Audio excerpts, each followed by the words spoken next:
open quickly and they open in burst mode. All of a sudden you have these things and they flash up and then they actually come and settle down in one corner of the window.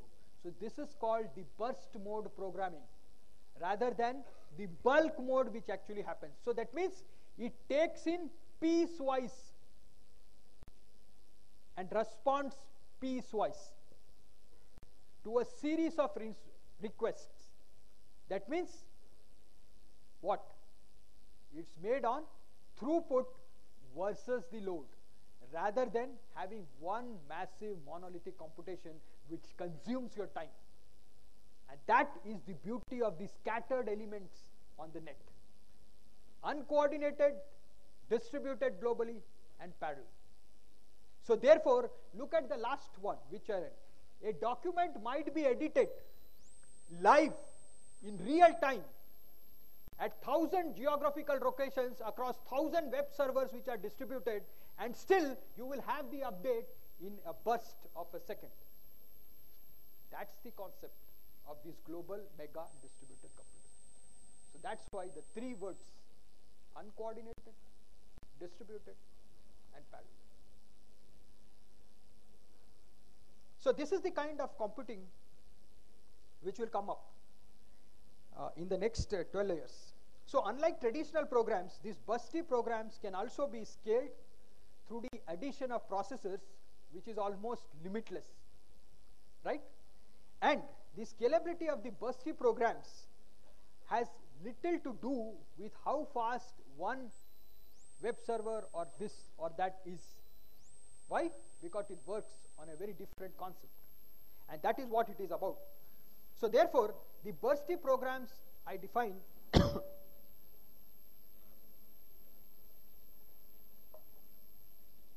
so bursty programs are basically a collection of small, quick, distributed applets, meaning small transaction-oriented programs embedded in the home pages. Look at the website. You will know what I'm meaning by burst, right? Such like these websites. Next. So therefore, next. So the programming beyond 2012 will be like this. The summary is like this. The need of event-driven, reactive, right? Reactive, small, component-based, piecewise requests. Why? Because they are distributed across. Quick, they respond almost instantaneously. Go back to the example which I said, the file is uploaded and separated instantaneously at up. Portable, distributed. They come, organize, function, hit the target, do the function and go back, right? Distributed applets, small transaction-oriented programs, right, is the main driving factor in the programming languages. So that's the paradigm shift which is to come through the software engineering tools, process and techniques, and these are the type of programs that will run on these micro machines and with nanotech. So that is the type and nature of design today. So therefore, next, by 2012, the mega computer with distributed operating systems will manage thousands and millions of processors scattered across the net, right, via high-speed networks. I told you that speed and capacity is not a problem. It is read in mega kips per second. That means the number of functions and internet that can be pushed through a fiber in 1 kilometer without repeating the signal levels. So it measures bandwidth as well as speed. Okay. Now such web servers are available. Such web servers are available and will be dispersed geographically, and that's the name why it is called as a global mega computer.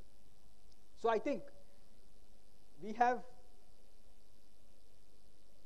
brought in ourselves to the window of the next era by bringing forth and presenting to you the concept of global mega computer.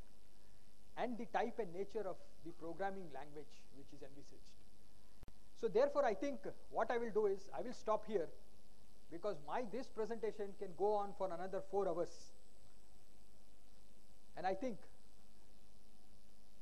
we looked at what the technologies were.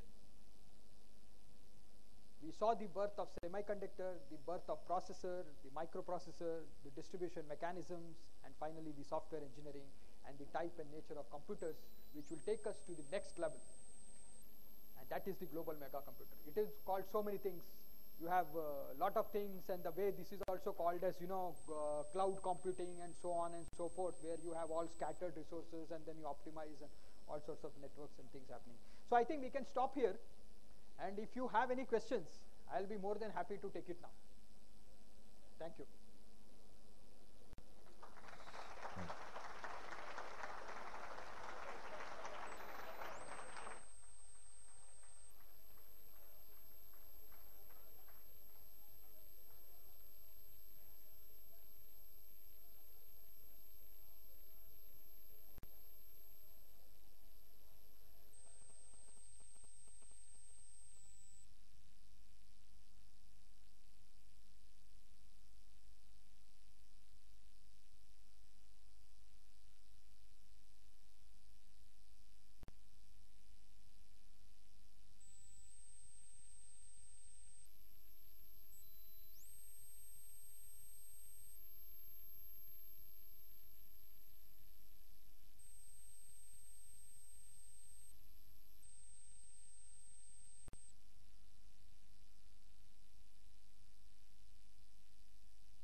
Hello. Okay. Thank you, sir. Thank you for your valuable insights. I hope everybody over here have gained a lot of knowledge, right? A valuable knowledge from Dr. Y.P. Costa. And so I thank Dr. Y.P. Costa, and for that I request Dr. B.L. Radaria to felicitate Dr. Y.P. Costa as a token of thank you and memories. May I request Dr. B.L. Radaria to come upon and felicitate Dr. Y.P. Costa.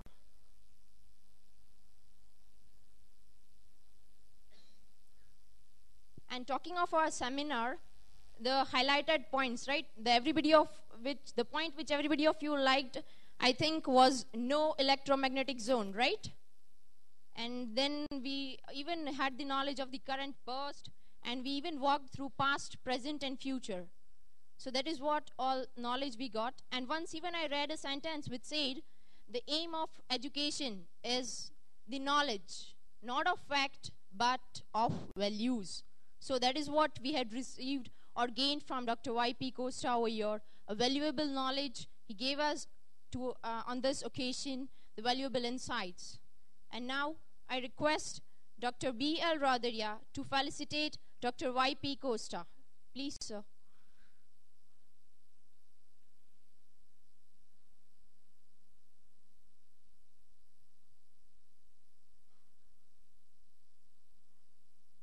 Ladies and gentlemen, a big round of applause for this.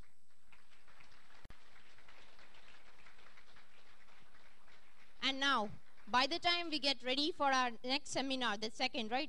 Simultaneously, we'll be having an introductory movie on Virani Science College and NCT 11, during which we'll be ready for our next seminar from Dr. B.V. Buddhadev. So let us all watch together a short introductory movie regarding Virani Science College and NCT 11.